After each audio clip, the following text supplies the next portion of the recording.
नमस्कार, मैं अशोक प्रियदर्शी। कहते हैं न कि आसमां में भी सुराख हो सकता है, तबीयत से एक पत्थर तो उछालो यारो। यहाँ पे हम खड़ा हैं, कुछ यही कहानी हुआ है। ये सकरी नदी के किनारे हैं और यहाँ से करीब नवादा नगर का जो क्षेत्र है वो करीब 10 किलोमीटर की दूरी पर है। और यहाँ से पानी को नवादा शहर के लिए खूरी नदी में ले जाया गया है। और इसलिए महत्वपूर्ण है कि खूरी नदी इस बार सूखी पड़ी हुई थी, बरसात में भी खूरी नदी में पानी नहीं थी और अर्ध के लिए पानी की ज़रूरत थी और लोग त्राहिमाम थे। 1 लाख के करीब लोग वहाँ पे एकत्रित होते हैं। तो इस तरह से बहुत मुश्किल विकट समस्या उत्पन्न हो गई थी, लेकिन नगर परिषद, जिला प्रशासन और सामाजिक जो कार्यकर्ता हैं उनके सामूहिक प्रयास से एक बहुत ही अच्छा काम हुआ है। इसको भागीरथी प्रयास भी कह सकते हैं कि सकरी नदी के पानी को खूरी नदी में गिराया गया है। ये अपने आप में एक अनूठा काम है, एक नदी को दूसरी नदी में जोड़ने का।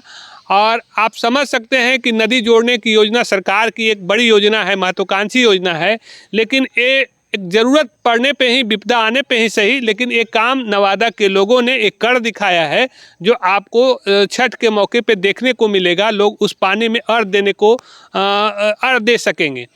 हम आपको बता दें कि जहाँ पे हम खड़ा हैं ये भनैल पंचायत का लोदीपुर गांव का इलाका है और यहाँ से पानी को ले जाया गया है खूरी नदी में। वो खूरी नदी का जो जहाँ पे पानी जा रहा है वो वार्ड नंबर 26 का हिस्सा पड़ता है नगर का, और वहाँ पे पानी जाता है। पहले नहर से पानी जाती थी, एक छोटा सा नहर था जो ननौरा के लिए, लेकिन उसी पानी को आगे बढ़ा के खूरी नदी में जाके गिराया गया है। और यहाँ जो पानी, ऐसा नहीं कि यहाँ पानी थी, यहाँ भी सकरी नदी में भी पानी नहीं थी, लेकिन इस पानी को भी यहाँ से करीब 15 किलोमीटर दूर गोविंदपुर से पानी को लाया गया है। तो कुल मिला के कह सकते हैं कि करीब 25 किलोमीटर की दूरी पानी के सफ़र को खूरी नदी तक पहुँचाया गया है। और ये भी जिला प्रशासन, नगर परिषद और जो बाकी और जो सामाजिक कार्यकर्ता, जो सामाजिक लोग थे, उनके सामूहिक प्रयास से ये काम हुआ है। तो ये अपने आप में काफ़ी सराहनीय काम है, जिसकी जितनी भी सराहना किया जाए कम होगी।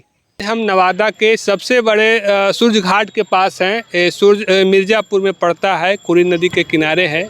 लेकिन आज जो हम लोग तस्वीर देख रहे हैं खूरी नदी की, ये पहले करीब 20-25 दिन पहले इसकी हालत बहुत बदला हुआ था। एक तरह से नाला के रूप में था, पूरा काई था। तो आज जो पानी यहाँ पे देख रहे हैं, जो भी पानी यहाँ पे पहुँच पाया है, वो करीब 25 से 30 किलोमीटर की दूरी के बाद यहाँ पे पानी पहुँचा है। और ये सबसे बड़ी बात है कि ये सामूहिक प्रयास से संभव हो पाया है। नगर परिषद का प्रयास है, इसमें जिला प्रशासन का भी सहयोग है और बाकी जो सामाजिक कार्यकर्ता लोग हैं, जो भी जुड़े लोग हैं, उनके सामूहिक प्रयास से ये काम संभव हो पाया है। और देखेंगे कि यहाँ पे जो पानी अभी देख रहे हैं, ये पानी सकरी नदी का पानी है। सकरी नदी में भी पानी संभव नहीं था, क्योंकि सकरी नदी भी सूखी हुई थी और खूरी नदी भी सूखी हुई थी, क्योंकि इस साल बारिश नहीं हुई थी। तो गोविंदपुर के ऊपरी हिस्से में पानी बंधा हुआ था, तो जिला प्रशासन से आग्रह के बाद वहाँ पे बांध को कटवाया गया। उसके बाद सकरी नदी में पानी आए और उस पानी को एक नहर के जरिए यहाँ पे लाया गया।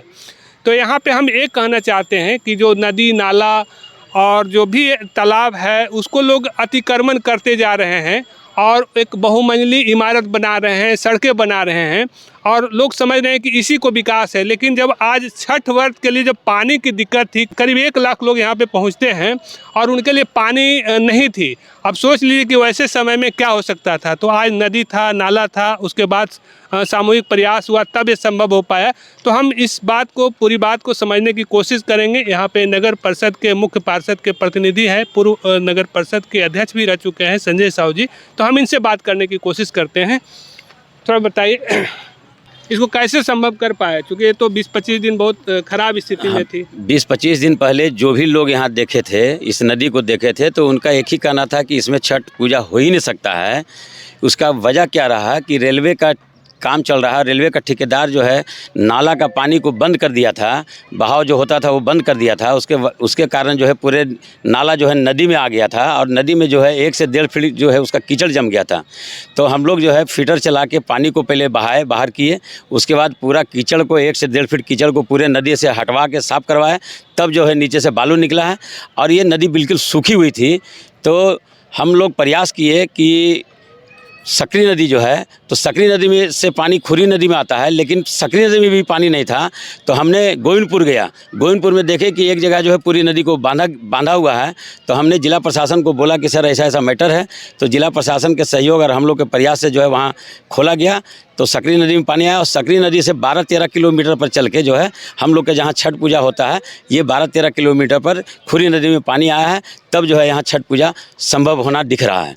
तो आज तो मान लें कि छठ के मौके पे आप संभव करा पाए, तो आपसे हम ये जानना और समझना चाहें कि नदी नाला जो पोखर जिसको लोग एकदम प्राकृतिक संसाधन मान के दोहन करते हैं, तो इसको आप किस रूप में लेते हैं, कितना ज़रूरी है लोगों के लिए? मैं तो सभी लोगों से आग्रह करूँगा, निवेदन करूँगा कि नदी को अतिक्रमण ना करें, नदी में कचरा वगैरह नहीं फेंकें, नदी को सुरक्षित रखेंगे। नदी सुरक्षित रहेगा तभी हम लोग सुरक्षित रह पाएंगे। इनसे हम समझने की कोशिश कर रहे थे कि कितना ज़रूरी है नदी और नाला और तालाब, जिसको कि हम लोग कुछ भी नहीं समझते हैं, प्राकृतिक संसाधन या फिर सरकारी संपत्ति समझ के उसका जमकर दोहन करते हैं। और एक तरह का जीवन का संकट है। आज पानी अर्घ देने के लिए पीने का भी संकट हो रहा है, कई तरह की संकटें आ रहे हैं। तो इस तरह से हम ये कहना चाहेंगे छठ के मौके पर कि लोगों को कि चूँकि प्रकृति का पर्व है, छठ भी प्रकृति का पर्व है, और प्रकृति को बचाइए। तो जब प्रकृति रहेगी तभी उसकी रक्षा होगी, प्रकृति रहेगी तब आप भी बच पाएंगे, आपके जीवन की रक्षा हो सकेगी। धन्यवाद।